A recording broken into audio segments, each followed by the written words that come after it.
Hola a todas y a todos. Tras ver en el último vídeo cuáles son los bandos que participan en la Segunda Guerra Mundial y cuáles son las causas que inician dicho conflicto, hoy nos vamos a centrar en los acontecimientos y en las consecuencias.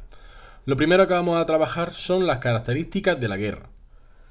La guerra tuvo una gran extensión, ya que se desarrollan batallas tanto en el Pacífico como en Europa, como en África y en otros países, además afectando al 90% de la humanidad. La segunda de las características es que hablamos de una guerra de gran duración. Dura 2 años más que la Primera Guerra Mundial, durando esta 6, desde 1939 a 1945. Es una guerra total. En esta guerra se obliga a organizar la economía de los países beligerantes en torno a la guerra, desviándose tanto personal como recursos económicos de otros sectores a sectores principales de la guerra, como por ejemplo la creación o fabricación de útiles de guerra. También es un conflicto de extrema crueldad. Unos 800 millones de personas se vieron afectadas, no como muertos, sino como también sufrieron población que sufrió bombardeos, privaciones de derechos, sufrieron la ocupación enemiga y otros muchos tuvieron que abandonar sus países para emigrar a otras zonas. Y no podemos olvidar, sobre todo, los genocidios y asesinatos, como es el caso de la población judía por parte de la Alemania nazi. Entrando en las etapas de la guerra, nos encontramos con que la primera son las victorias del eje, desde el año 1939 a 1941. En esta fase, Alemania se impone gracias a una guerra relámpago basada en el uso de aviación y de tanques.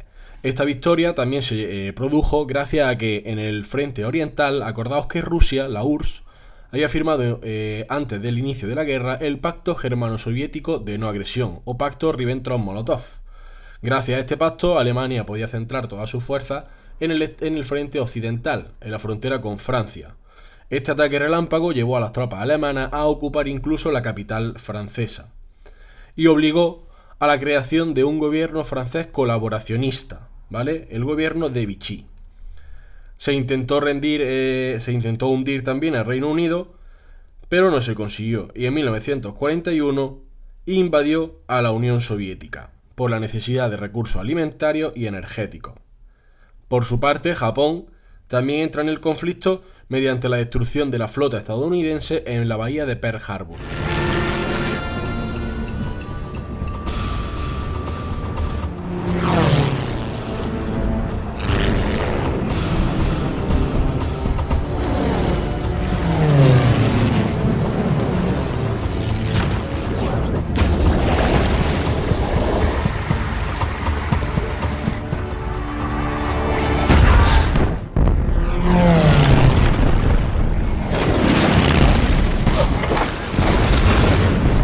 Esto provocó la entrada de Estados Unidos en el conflicto.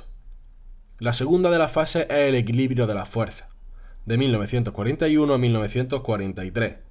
En estos años, Alemania es frenada por los británicos tanto al norte de África como por los rusos en la batalla de Stalingrado, e Italia fue invadida por los aliados. Como sabéis, desde este momento Italia cambia de bando en el conflicto y pasa al bando de los aliados. Igual que veíamos como en la Primera Guerra Mundial, iniciaba el conflicto en un bando y posteriormente pasaba al bando que resultaría vencedor. Japón fue frenado por Estados Unidos en el Pacífico. Si os acordáis de la Primera Guerra Mundial, la similitud es increíble. En la Primera Guerra Mundial veíamos cómo Alemania iniciaba la guerra con un ataque también relámpago, un ataque rápido, y como la segunda fase de la guerra era un equilibrio de las fuerzas, lo que llamábamos en la Primera Guerra Mundial guerra de posiciones. Una guerra que se basaba en el establecimiento de unos frentes estables y la lucha en trincheras. Pues aquí nos encontramos con lo mismo, un equilibrio entre las fuerzas. La tercera de las fases es el predominio aliado. Este predominio aliado tiene como punto de partida dos ofensivas. La primera, el desembarco de Normandía, el día D y la hora H, en la que los aliados liberan tanto París y penetran en Alemania. Y en el este, en el frente oriental, el ejército rojo de los soviéticos ocupa diversos países de Europa Oriental y los guerrilleros partisanos liberan Yugoslavia y Albania de los nazis.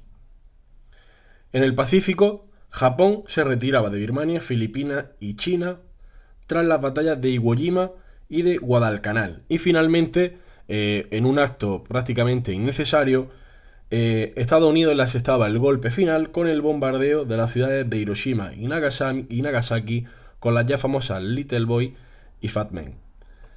En cuanto a las consecuencias de la guerra, nos encontramos evidentemente con pérdidas humanas y materiales. Tanto las batallas como los bombardeos produjeron entre 50 y 60 millones de muertos, la mayoría de ellos civiles, y 70 millones de heridos.